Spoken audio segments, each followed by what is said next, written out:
Hello student, आज हम लोग देखने वाले हैं ट्वेल्थ हिस्ट्री का चैप्टर 2 का पार्ट 2। ठीक है ना।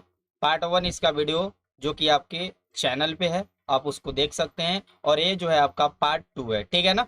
चलिए, बहुत बढ़िया। तो चलते हैं हम लोग देखते हैं पार्ट 2 के बारे में, और एक एक पॉइंट को हम लोग समझने का कोशिश करेंगे और एक आसान भाषा में समझने का प्रयास करेंगे हम लोग।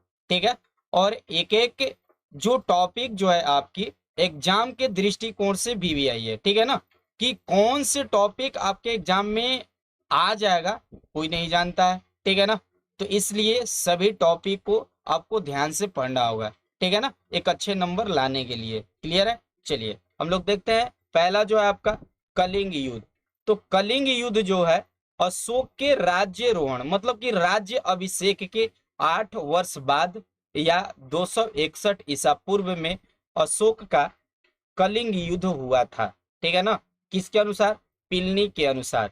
यदि क्वेश्चन आपसे पूछता है कि कलिंग युद्ध कब हुआ था, तो 261 ईसा पूर्व। यदि ऑप्शन में नहीं होता है, ऑप्शन में देता है कि राज्यरोहण के कितने वर्ष बाद, तो 8 वर्ष बाद जो हुआ था राज्यरोहण के, राज अभिषेक के 8 वर्ष बाद जो हुआ था आपका कलिंग युद्ध हुआ था। क्लियर है।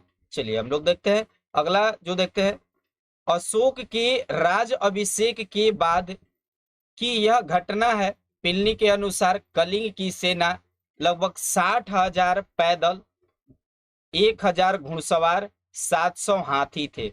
जब यह कलिंग की युद्ध हुआ था तो उसमें सेना में जो थे 60,000 पैदल चलने वाले सेना थे, 1,000 तो घुड़सवार थे घोड़ा पे चलने वाले, और 700 जो थे वो हाथी के ऊपर चलने वाले थे। ठीक है। अशोक की सेना अधिक शक्तिशाली थी। कलिंग के शासक ने वीरता से अशोक का सम्मान किया, लेकिन लंबे युद्ध के बाद वह पराजित हो गया और लगभग 1.5 लाख सैनिक युद्ध में बंदी बनाए गए।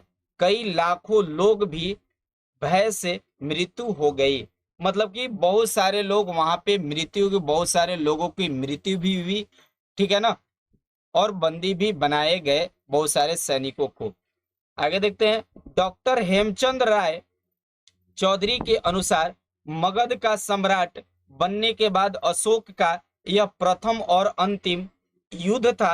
इस युद्ध में अशोक के जीवन में अद्भुत परिवर्तन किया, जिस इसके साथ ही प्रतिज्ञा की कि वह कभी भी शस्त्र का प्रयोग नहीं करेगा और शस्त्र के अनुसार प्रशासन चलाएंगे।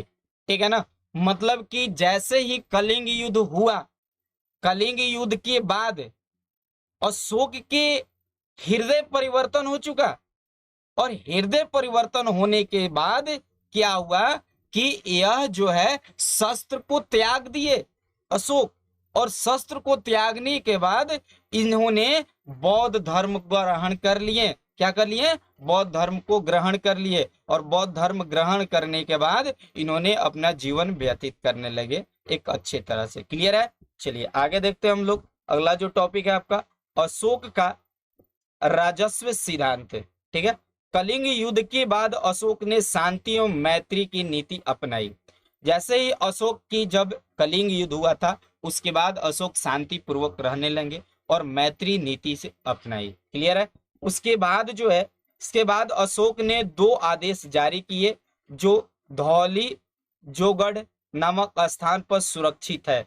इन आदेशों में लिखा गया है, सम्राट अशोक का आदेश है कि प्रजा के साथ पुत्रवत व्यवहार हो जनता को प्यार किया जाए।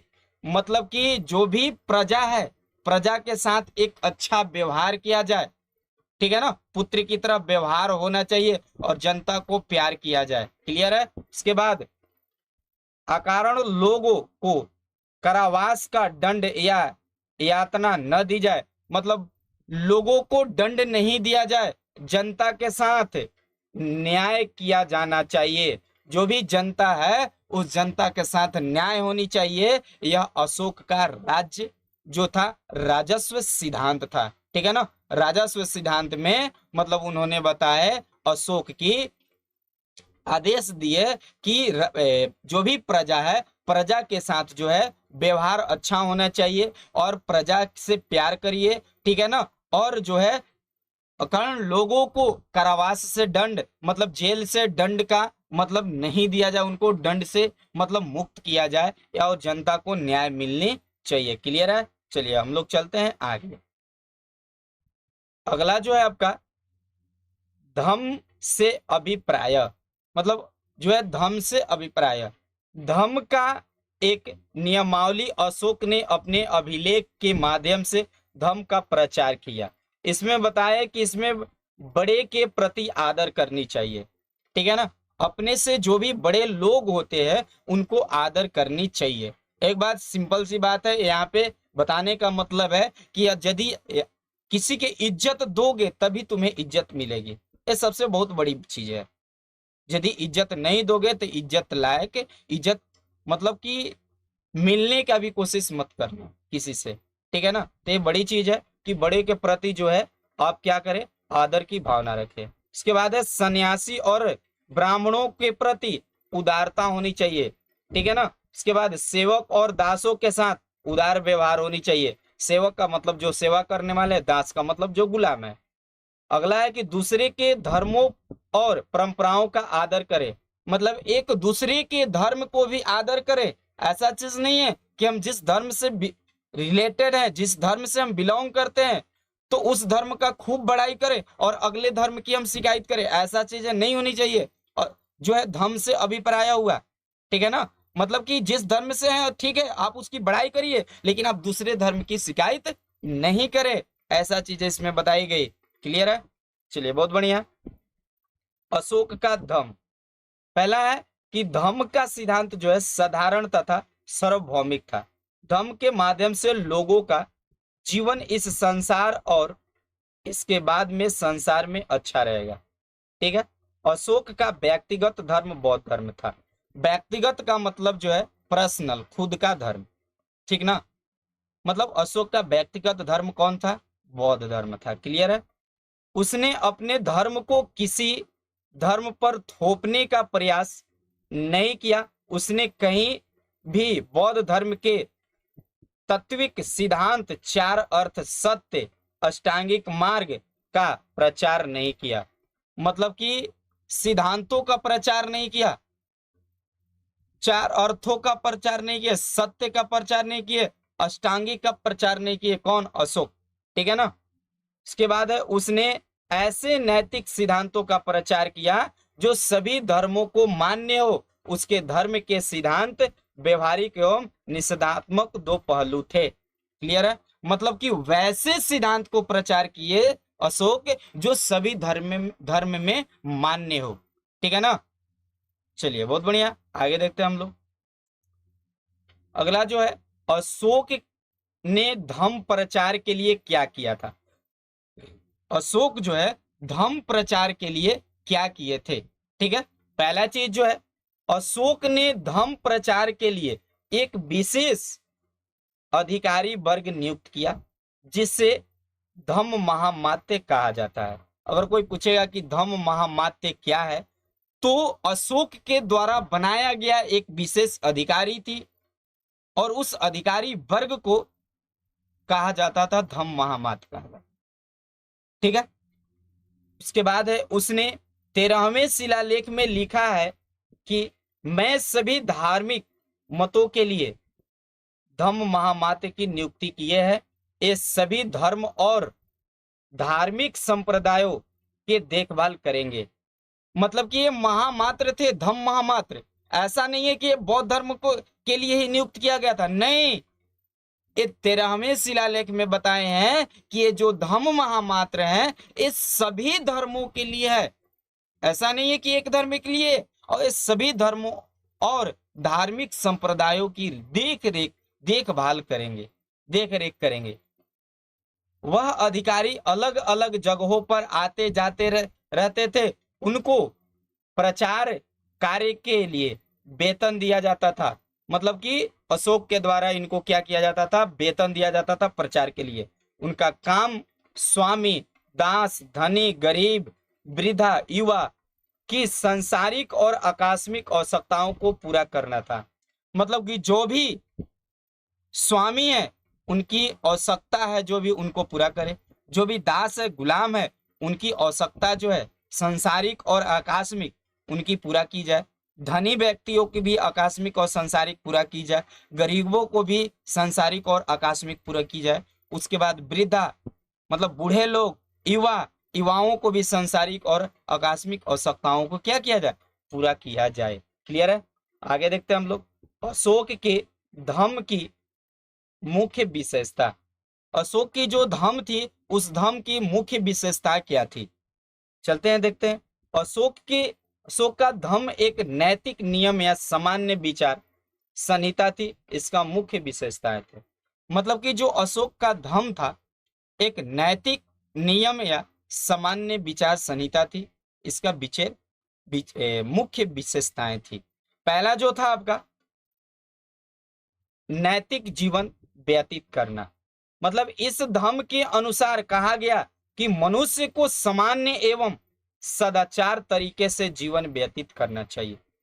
जो भी मनुष्य है वो अपने जीवन को सामान्य तरीका से जिए, सदाचार एकदम वेशभूषा सादा होनी चाहिए और जीवन को व्यतीत करना चाहिए, एक मनुष्य की है, ठीक है ना।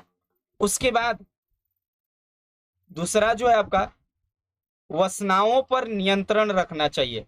वासनाओं पर इस धम्म के अनुसार बाहरी आडंबर और अपने वासनाओं पर नियंत्रण रखने की बात कही गई। मतलब जो भी वासनाएं हैं उसके ऊपर खुद का कंट्रोल रखें, ठीक है ना। इसके बाद है दूसरे धर्म का सम्मान। अशोक के धर्म के अनुसार दूसरे धर्म के प्रति सहिष्णुता रखनी चाहिए। मतलब कि हम लोग जो है अभी जस्ट बात किए कि हम जिस धर्म से बिलोंग करते हैं या आप जिस धर्म से बिलोंग करते हैं, मतलब कि एक दूसरे धर्म की क्या करनी चाहिए, सम्मान करनी चाहिए। या सिख हो, चाहे ईसाई हो, चाहे वो मुसलमान हो, चाहे वो हिंदू हो, किसी भी धर्म से बिलोंग करते हैं, चाहे इस्लाम धर्म हो, चाहे हिंदू धर्म हो, चाहे सिख धर्म हो, चाहे ईसाई धर्म हो, किसी भी धर्म से बिलोंग करते हैं, किसी भी धर्म का शिकायत नहीं करनी चाहिए, ठीक है ना। हम जिस धर्म से हैं उस धर्म का बड़ाई करें कोई भी व्यक्ति, लेकिन दूसरे धर्म का शिकायत नहीं करनी चाहिए, ठीक है ना। तो वही चीज यहाँ पे बताया गया है अशोक के जो है दूसरे धर्म में बताया गया है धर्मों में कि अशोक के धर्म के अनुसार दूसरे धर्म के प्रति जो ना सम्मान रखना चाहिए, सम्मान देना चाहिए दूसरे धर्म को भी। क्लियर है? अगला जो है आपका जीव जंतु को क्षति न पहुंचाना। अशोक के धर्म के अनुसार पशु पक्षी जीव जंतु की हत्या या उन्हें क्षति न पहुंचाना। मतलब कि अशोक के धर्म के अनुसार बताया गया है कि पशुओं को न मारे, पक्षियों को न मारे, जीव जंतुओं की हत्या न करें, मतलब उसे क्षति न पहुंचाए, ठीक है ना। अशोक के धर्म के अनुसार पशुओं को न मारे, पक्षियों को न मारे, जीवों को जंतुओं की हत्या न करें, उनकी क्षति न पहुंचाए, ठीक है ना। उनकी कभी भी जो है सम्मान करो, रक्षा करो, जीव को भी, जंतु को भी, पशु को भी, पक्षी को भी। चलिए आगे देखते हैं हम लोग। सबके प्रति दयालु बनना। मतलब अपने नौकर और अपने छोटे प्रति दयालु बनना और सभी का आदर करना चाहिए। मतलब सभी के प्रति दयालु होनी चाहिए, अशोक के धम्म के अनुसार है। मतलब अपने नौकर को भी मतलब एक सम्मान दे, ठीक है ना। अपने से छोटे को भी प्रति जो है दयालु बनाना चाहिए और सभी का जो है आदर भी करना चाहिए, सम्मान भी करना चाहिए। ऐसा चीज नहीं है कि वो नौकर है तो उसे नौकर की तरह भेदभाव करनी चाहिए, नहीं। हमसे छोटा है तो उससे छोटे की तरह भेदभाव करनी चाहिए, नहीं। उसके साथ भी आदर करिए। यदि आप उसको आदर करिएगा तो वो भी आपको इज्जत और आदर से आपको नाम लेगा। क्लियर है? चलिए बहुत बढ़िया, आगे देखते हैं। सभी का आदर करना चाहिए। माता पिता, गुरुजन, मित्र, भिक्षु, सन्यासी, अपने से छोटे और अपने से बड़े सभी का आदर करना चाहिए। माता पिता को आदर करनी चाहिए, गुरुजनों के जो भी गुरु हैं उनको आप आदर करें, मित्र को आदर करें, भिक्षुओं को आदर करें, सन्यासियों को आदर करें, ठीक है ना। उसके बाद अपने से छोटे को भी आदर करें, आदर दें, और अपने से बड़े को भी आदर करना चाहिए। क्लियर है। आगे देखते हैं हम लोग मौर्य साम्राज्य की सामाजिक, आर्थिक एवं सांस्कृतिक स्थितियां। ठीक है, तो हम लोग पहला देखते हैं कि सामाजिक जीवन। तो अशोक के लेख, कौटिल्य के अर्थशास्त्र, मेगास्थनीज की यात्रा विवरण से मौर्य काल के सामाजिक जीवन पर प्रकाश पड़ता है। पहला सामाजिक वर्ग एवं जाति, ठीक है ना, सामाजिक वर्ग एवं जाति प्रथा। पहला कौटिल्य अर्थशास्त्र आश्रम व्यवस्था की जानकारी देते हैं। जो कौटिल्य जो थे, जो चाणक्य जो थे, जो विष्णुगुप्त थे, उनके द्वारा लिखी गई थी एक पुस्तक जिसका नाम था अर्थशास्त्र, और अर्थशास्त्र में आश्रमों की व्यवस्था को जानकारी देते हैं। क्लियर है। उसके बाद है बी, क्षत्रिय वैश्य स्थापित है। उसके बाद सी जो है आपका, लोग ब्राह्मणों के प्रति श्रद्धा का भाव रखते थे। ठीक है ना, जो भी ब्राह्मण थे उनके प्रति श्रद्धा का भाव रखते थे। अगला जो है आपका मेगास्थनीज की इंडिका जो पुस्तक है, उसमें 7 जाति का उल्लेख किया गया है। मेगास्थनीज की जो 7 पुस्तकें हैं, मेगास्थनीज की इंडिका पुस्तकें हैं जिसमें 7 जातियां का उल्लेख किया गया। पहला है दार्शनिक, दूसरा है किसान, तीसरा है अहीर, चौथा है कारीगर, पांचवा है सैनिक, छठा है निरीक्षक, सातवां है सभासद।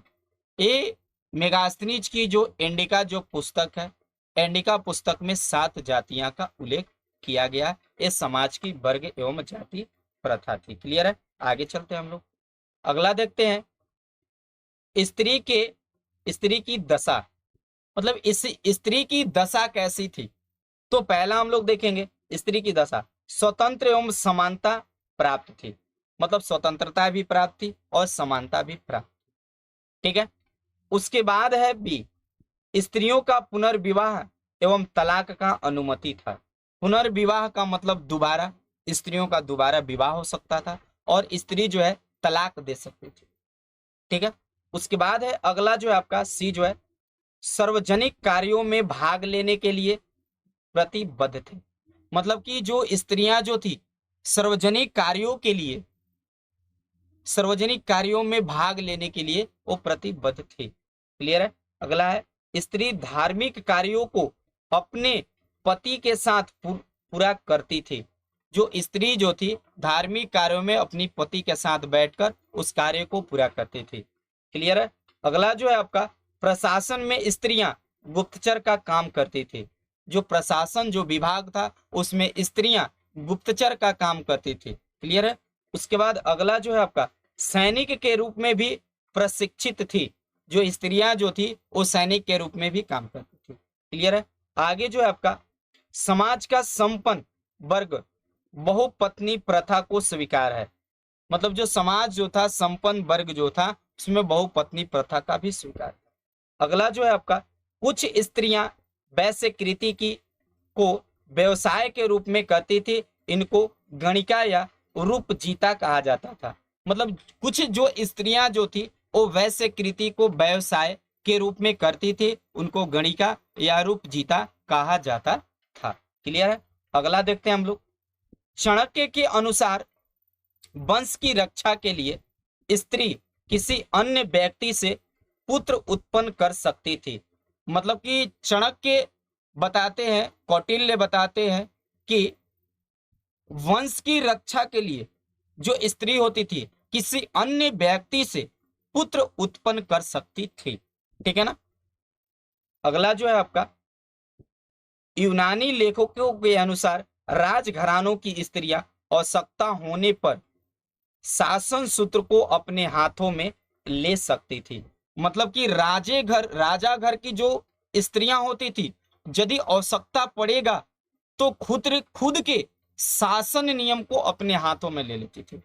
ये स्त्रियां की दशा थी। क्लियर है। आगे देखते हैं हम लोग। रहन सहन, रहन सहन एवं वेशभूषा।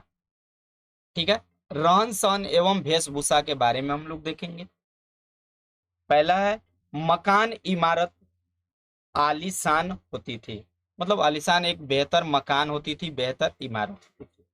इसके बाद अगला जो है आपका, मौर्य साम्राज्य में प्राय समृद्धि काल रहा है।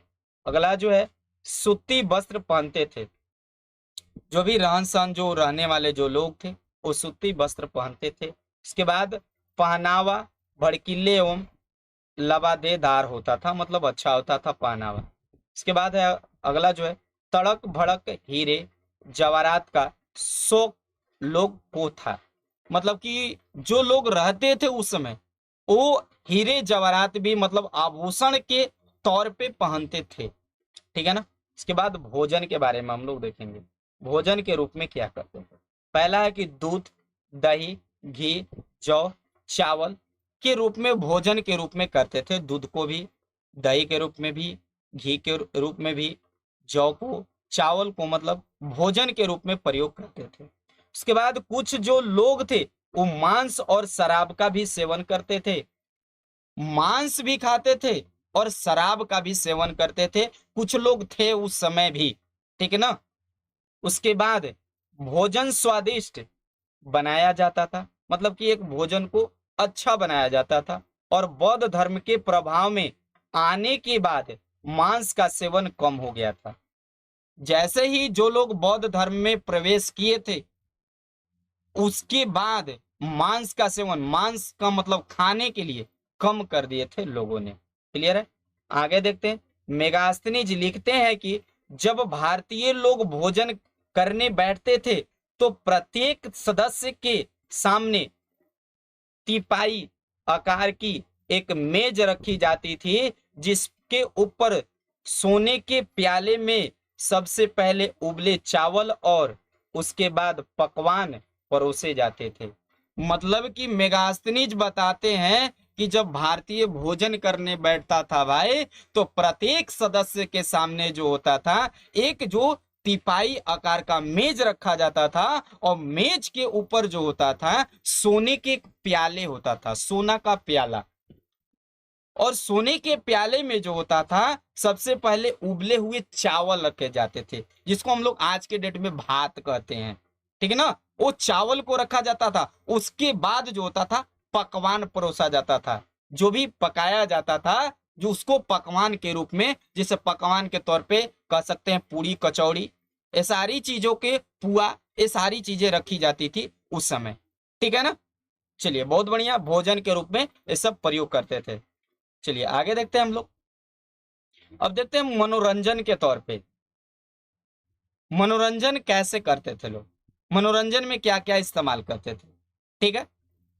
देखिए, मनोरंजन में नृत्य मतलब नाचना, संगीत का मतलब गाना, गायन, ठीक है, नट, घुड़दौड़ मतलब घोड़े के सवारी, पशुओं का युद्ध मतलब कि पशुओं की लड़ाई होती थी, नौकायन, जुआ, नौकायन का मतलब होता है नाव पे बैठ के, मतलब कि जो होता है नौकायन किया जाता है पानी में। ठीक है ना। जुआ, जैसे आज के डेट में भी जुआ खेला जाता है। उसके बाद धनु विद्या, धनु विद्या का मतलब होता है भाई कि धनुष के चलाने के लिए तरीका, कैसे धनुष चलाया जाता है, और समाज में प्रचलित था। ठीक है ना। मतलब कि उस समय जो थे, मौर्य समय के, मौर्य शासन काल में जो था, मतलब कि नृत्य, संगीत, गायन, नट, घुड़दौड़, पशुओं का युद्ध, नौकायन, जुआ, धनु विद्या समाज में प्रचलित था। लेकिन आज के समाज जो है कुछ अलग ही है भाई। मनोरंजन का साधन आज के डेट में, मनोरंजन का जो जो है साधन जो गया, फ्री फायर हो गया बच्चों का, ये सब चीज से दूर हो चुके हैं। ठीक है ना। चलिए बहुत बढ़िया, आगे देखते हैं। आर्थिक जीवन, इसमें से कुछ भी मनोरंजन आज के डेट में भी प्रचलित है कहीं कहीं पे। ठीक है ना। देखते हैं आर्थिक जीवन। मौर्य साम्राज्य की अर्थव्यवस्था कृषि, पशुपालन, वाणिज्य पर आधारित था, जिसको जिनको सम्मिलित स्पर्शवर्ता कहा जाता था।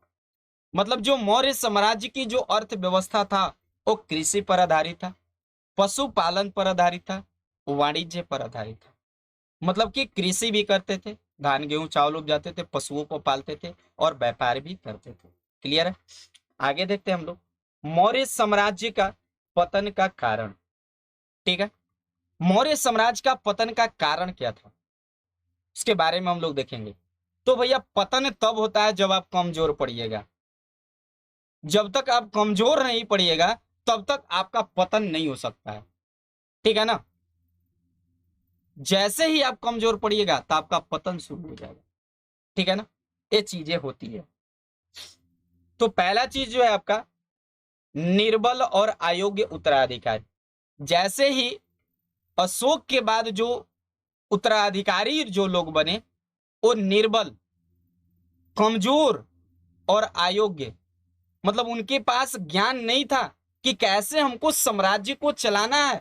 तो भैया तो जब आपको पता ही नहीं है कि हमको कैसे साम्राज्य चलाना है और आपके पास शक्ति ही नहीं है साम्राज्य चलाने के लिए, तो भैया आप कैसे चला सकते हैं साम्राज्य को?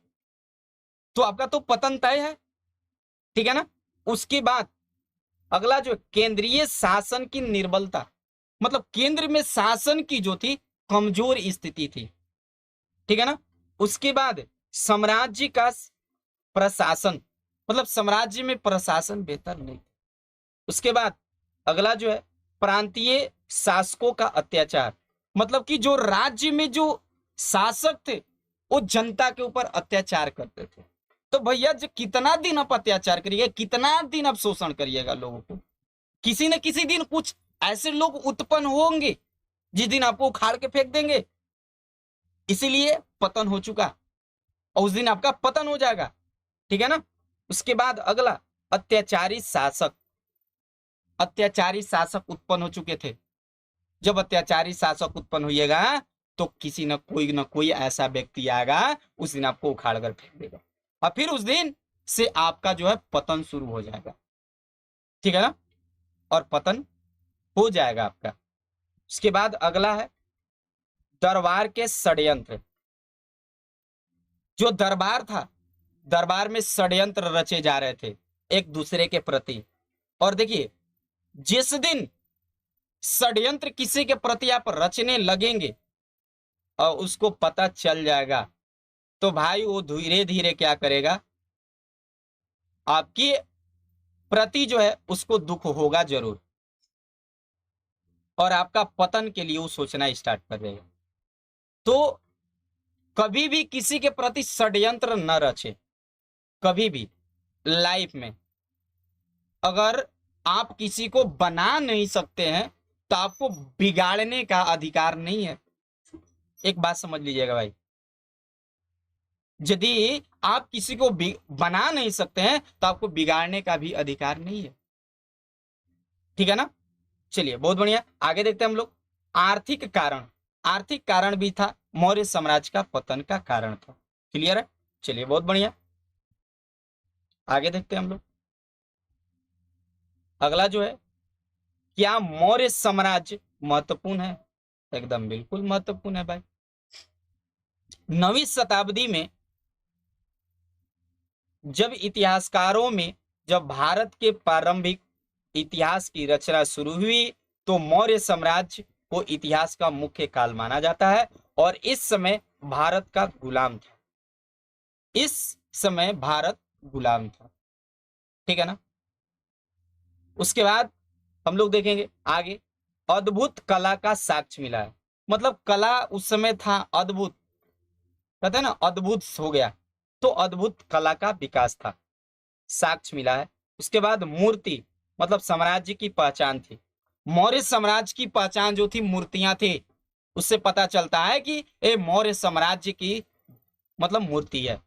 उसके बाद अभिलेख, मतलब अभिलेख दूसरों से अलग बताता है। ये मौर्य साम्राज्य में सबसे ज्यादा अभिलेखों का प्रमाण मिला है, जो कि अशोक के शासनकाल में सबसे ज्यादा, क्योंकि अशोक ने क्या किया कि अभिलेख के ऊपर अपनी शासन व्यवस्था को लिखवाने का काम किया। बहुत सारी ऐसी चीजों जो था वो अभिलेख के ऊपर लिखवा दी अशोक। और अशोक एक महान शासक था। मौर्य साम्राज्य का सबसे महान शासक के रूप में उभरे तो अशोक उभरे। क्लियर है। इसके बाद जो है मौर्य साम्राज्य 150 वर्ष तक ही चला। मतलब मौर्य साम्राज्य जो था वो 150 वर्षों तक चला। क्लियर है यहाँ तक? चलिए बहुत बढ़िया, आगे देखते हैं हम। दक्षिण के राजा और सरदार। दक्षिण के राजा कौन थे और सरदार के बारे में हम लोग देखेंगे। तो पहला है दक्षिण भारत में, मतलब कि तमिलनाडु दक्षिण में है, आंध्र प्रदेश और केरला, ये 3 राज्यों जो दक्षिणी एरिया में है। तो दक्षिण एरिया में चोल, चेर और पांडे जैसे सरदारियों का उदय हुआ। जो दक्षिण भारत था, तो दक्षिण भारत में चोल का उदय हुआ, चेर का उदय हुआ, पांडे का, सरदारों का उदय हुआ। ये जो राज्य समृद्ध तथा अस्थायी थे, ठीक है ना। और प्राचीन तमिल संगम ग्रंथ में इसका उल्लेख मिलता है। और राजा लंबी दूरी के व्यापार से राजस्व जुटाते थे। मतलब एक लंबे दूरी से व्यापार करके लाकर और अपनी राजस्व को जुटाते थे, और इसमें सतवाहन राजा भी शामिल था। क्लियर है। चलिए बहुत बढ़िया, आगे देखते हैं हम लोग। अगला जो है सरदार और सरदारी। सरदार और सरदारी के बारे में हम लोग देखेंगे। तो पहला जो है सरदार एक ताकतवर व्यक्ति होता था जिसका पद वंशानुगत भी हो सकता है एवं नहीं भी। मतलब कि सरदार एक ताकतवर व्यक्ति होता है, पावरफुल व्यक्ति होता है, ठीक है। उसके बाद जिसका जो पद होता था वंशानुगत। वंशानुगत का मतलब मेरे पिता सरदार तो हम भी सरदार, मतलब ये बताया जा रहा है, हो भी सकता है नहीं भी हो सकता है, ठीक है ना। उसके बाद उसके समर्थक उसके खानदान के लोग होते थे। जो सरदार के जो समर्थक होते थे उनके खुद के खानदान के ही लोग होते थे, ठीक है ना। और सरदार के कार्यों के विशेष अनुष्ठान का संचालन, युद्ध के समय नेतृत्व करना एवं विवादों को सुलझाने के मध्यस्थता की भूमिका निभाना सम्मिलित है। और वह अपने अधीन लोगों से भेंट लेता है, जबकि राजा लगान ले। राजा क्या करता था? लगान वसूली करता था, ठीक है ना। जो सरदार होता था उस सरदार के कार्यों में विशेष अनुष्ठान का संचालन करते थे और युद्ध के समय नेतृत्व करते थे सरदार। युद्धों का नेतृत्व कौन करते थे? सरदार। उसके बाद विवादों को सुलझाने का भी काम जो था, और मध्यस्थता का मतलब संधि करने की भी भूमिका निभाते थे, तो सरदार ही निभाते थे। और अपने अधीन लोगों से भेंट लेता था। जो अपने अधीन का मतलब अपने से जो नीचे, अपने से जो नीचे जो लोग रहते थे उनसे भेंट उपहार के रूप में लेते थे। जबकि राजा जो होता था वो लगान लेता था, टैक्स लेता था। लगान को हम लोग बोल सकते हैं, टैक्स बोल सकते हैं, ठीक है ना। एवं अपने समर्थकों में उस भेंट का विवरण करता था। समर्थक, समर्थक कौन होता था? खुद का खानदान होता था उसका। दूसरे जगह से तहसीलता था, अपने से अधीन लोगों से भेंट तहसीलता था, मांगता था, और अपने समर्थकों में, अपने खानदानों में बांट देता था ले जाके सरदार। और सरदारी में प्राय कोई अस्थाई सेना या अधिकारी नहीं होते थे। जो सरदारी होता था उसका कोई अस्थाई सेना और अधिकारी भी नहीं होता। क्लियर है। आगे देखते हैं हम लोग सरदार के कार्य। सरदार का कार्य क्या है? तो पहला अनुष्ठान का संचालन करना। दूसरा जो है आपके युद्ध का नेतृत्व करना। क्या करना? युद्ध का नेतृत्व करना। तीसरा जो है लड़ाई झगड़े विवाद को सुलझाना। उसके बाद अगला है सरदार अपने अधीन लोगों से भेंट लेता था। अगला जो है अपने समर्थकों में उस भेंट को बांट देता था। उसके बाद अगला है सरदारों में कोई अस्थाई सेना या अधिकारी नहीं होते सरदारी में। और अगला जो इन राज्यों के बारे में जानकारी प्राचीन तमिल संगम ग्रंथ से मिलती है। क्लियर। आगे देखते हैं हम लोग। अगला आगे जो है सरदार के बारे में जो कार्य जो है, इन ग्रंथों में सरदारों के बारे में विवरण मिलता है। और अगला जो है कई सरदार तथा राजा लंबी दूरी से व्यापार से भी राजस्व इकट्ठा करते थे और इसमें सातवाहन शासक राजा भी प्रमुख थे। अगला जो है सरदार अपने अधीन लोगों से भेंट लेता था और अपने समर्थकों में बांट देता था और सरदारी का कोई स्थान नहीं। क्लियर है। अब आगे देखते हैं हम लोग दैविक राजा। दैविक राजा के बारे में हम लोग देखते हैं। पहला है कि देवी देवता की पूजा से राजा उच्च उच्च स्थिति शामिल करते थे। ठीक है, जो देवी देवता की पूजा करते थे और पूजा से राजा उच्च उच्च स्थिति हासिल करते थे और कुषाण शासक ने ऐसा किया। कुषाण जो शासक जो थे उन लोगों ने देवी देवताओं को पूजा करके और उच्च उच्च स्थितियों को हासिल किया। इसके बाद है अगला, यूपी में मथुरा के पास माट के एक देवस्थल पर कुषाण शासक ने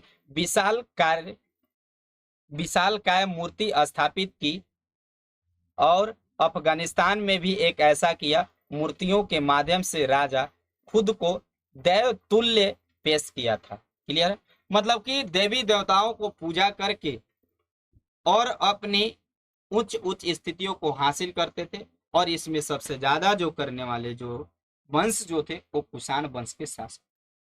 ठीक है, शासक जो थे वो कुषाण वंश के शासक जो कि विशाल मूर्ति का भी स्थापित किए और मूर्तियों के माध्यम से राजा खुद को देव तुल्य पेश किया।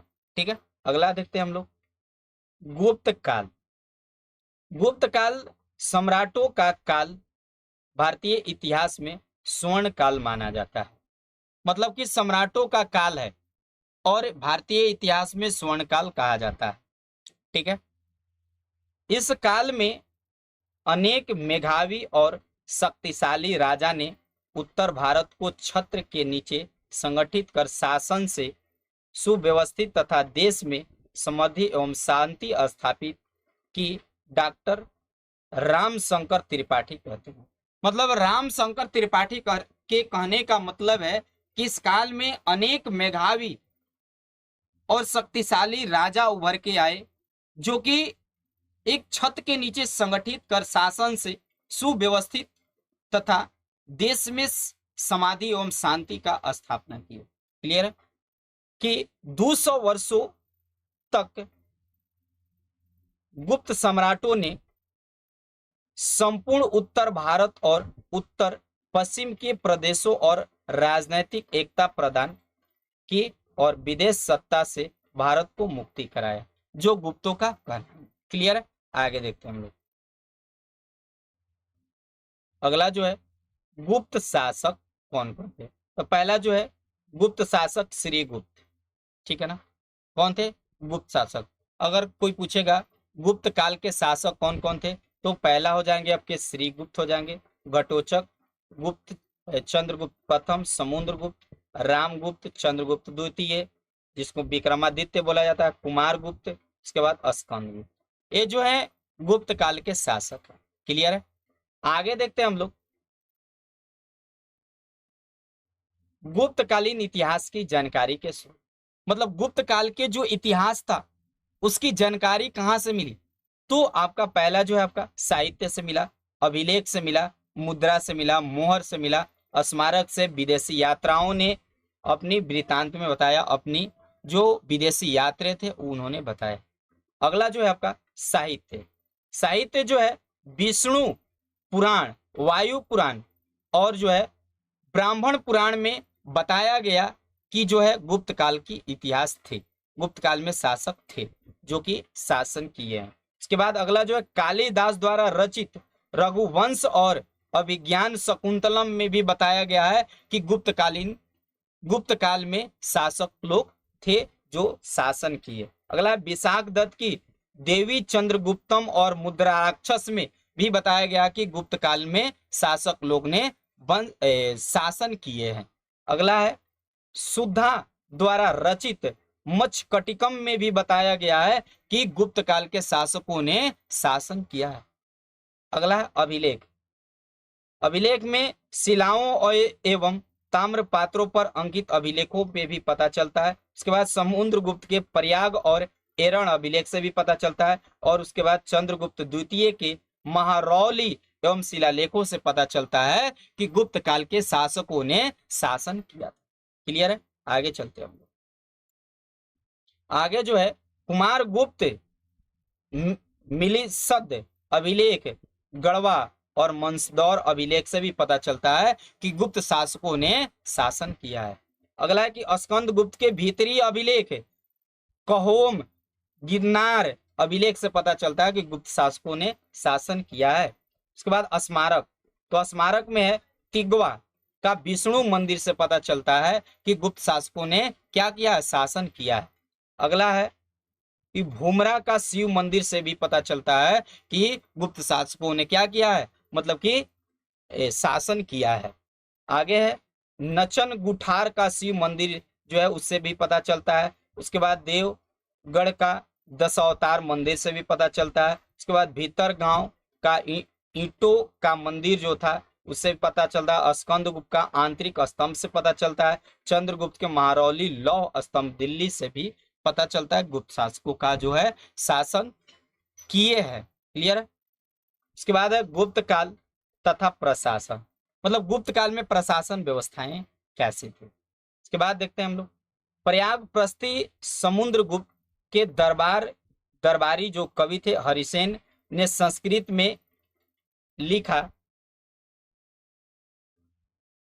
यह अभिलेख इलाहाबाद में अशोक स्तंभ पर लिखा गया है। इसमें समुद्रगुप्त की एक योद्धा, राजा, कवि, विद्वान के रूप में प्रशंसा किया गया है।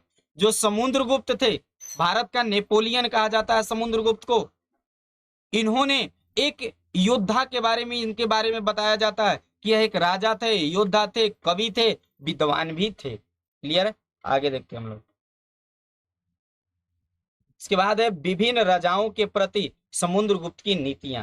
पहला है आर्यावर्त उत्तर भारत के 9 राज्यों को अपने साम्राज्य में मिलाया था। कौन? समुद्रगुप्त ने। ठीक है ना। इसके बाद अगला है दक्षिणवर्ती के 12 शासकों को परास्त कर राज्य वापस लौटा दिया। मतलब कि दक्षिण एरिया में 12 शासकों को हराए और हराकर फिर उनको राज्य उनको वापस लौटा दिए। क्लियर है। इसके बाद अगला जो है कुषाण शासक, कुषाण, शक, श्रीलंका के शासकों ने समुद्रगुप्त की अधीनता स्वीकार किए थे। मतलब उनकी अधीनता को स्वीकार किए थे। समुद्रगुप्त की अधीनता को स्वीकार करने वाले कौन थे? कुषाण शासक था, शक शासक थे और श्रीलंका के भी शासक थे, जो कि समुद्रगुप्त के अधीनता को क्या किए थे? स्वीकार किए थे। क्लियर है। आगे देखते हैं हम लोग। चौथा नंबर जो है आपका पड़ोसी देश राज्य असम, तटीय बंगाल, नेपाल, उत्तर पश्चिमी के कई गण समुद्रगुप्त के लिए उपहार लाते थे। मतलब उपहार भेंट के रूप में पड़ोसी देश लाकर देते थे। किनको? समुद्रगुप्त को। असम के भी तटीय बंगाल, नेपाल, उत्तर पश्चिमी के कई गण जो होते थे समुद्र को उपहार के रूप में लाकर देते थे। आगे देखते हैं हम लोग। समुद्रगुप्त को सिक्के पर वीणा बजाते हुए दिखाया गया है। जो समुद्रगुप्त का जो सिक्का था समुद्रगुप्त के शासनकाल में, उनके सिक्के पर वीणा बजाते हुए उनको दिखाया गया है। उसके बाद समुद्रगुप्त की मां कुमार देवी लिच्छवी की कन्या थी। कहाँ की थी? लिच्छवी की। समुद्रगुप्त के पिता चंद्रगुप्त प्रथम ऐसे गुप्त शासक थे जिन्होंने महाराज धीराज का उपाधि धारण किए थे। कौन? तो चंद्रगुप्त प्रथम, जिन्होंने महाराज धीराज का उपाधि धारण किए थे। क्लियर है। इसके बाद आगे देखते हैं चंद्रगुप्त द्वितीय, जिनको विक्रमादित्य के दरबार में कालिदास एवं आर्यभट्ट थे। ठीक है ना। चंद्रगुप्त द्वितीय ने पश्चिम भारत के शासकों को परास्त किया और इस काल में अनेक पद वंशानुगत हो गए। कारण के लिए आप देख सकते हैं हरिसेन अपने पिता की तरह महादंडनायक या महान्यायाधिकारी थे। ठीक है ना। चलिए आगे हम लोग देखते हैं। अगला जो है कभी कभी एक ही व्यक्ति अनेक पदों पर होता था। जो लोग थे कभी कभी एक ही पद पे हुआ करते थे। जैसे हरिसेन एक महादंडनायक के रूप में, साथ ही कुमार मात्य तथा संधि विग्रह युद्ध एवं शांति मंत्री थे। क्लियर है। आगे स्थानीय प्रशासन या विकेंद्रीकरण भी प्राकृतिक मौज थी। नगरों के स्थानीय प्रशासन में मुख्य भागीदारी जैसे नगर श्रेष्ठी, मुख्य बैंकर, शहर का व्यापारी, सार्थवा, प्रथम कुलीन, कुलिक, मुख्य शिल्पकार, कस्टम लिपिकार प्रधान थे। क्लियर है? चलिए बहुत बढ़िया, आगे देखते हैं हम लोग। भूमि दान तथा नए संभ्रांत ग्रामीण के बारे में हम लोग पढ़ते हैं। ठीक है, ईस्वी के आरंभ में मतलब शुरुआत प्रथम शताब्दी में से ही भूमि दान के प्रमाण मिलते हैं। इनमें कई का उल्लेख अभिलेखों में मिलता है। मतलब कि भूमि को दान में देना दूसरे को, इसका प्रमाण जो है मिला हुआ है प्रथम शताब्दी से।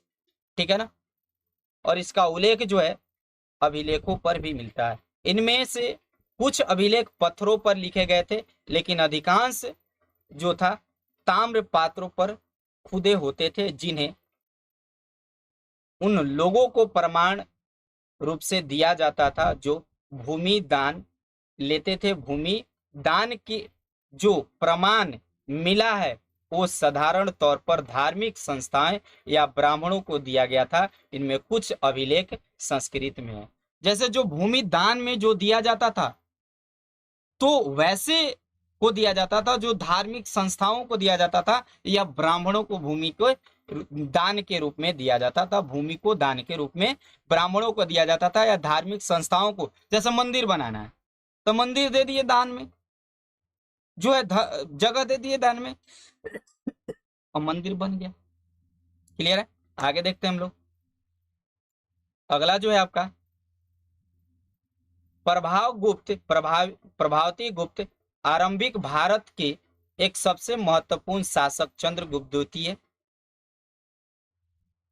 के पुत्री थी। इसका विवाह दक्कन पठार के वाकाटक परिवार में हुआ, जो महत्वपूर्ण शासक वंश था।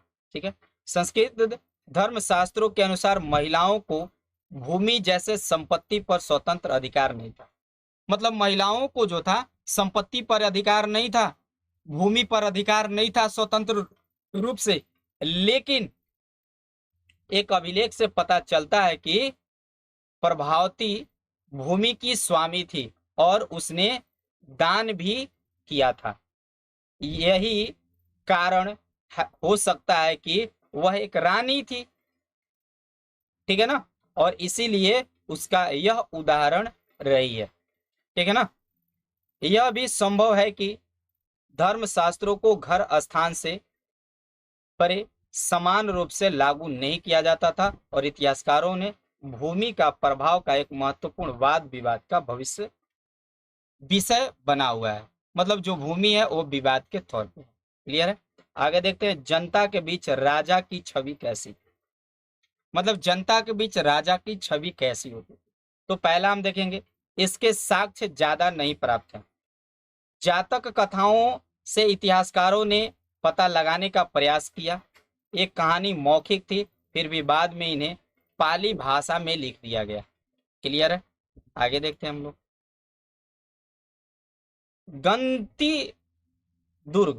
दंती दुर्ग जातक कहानी गया है।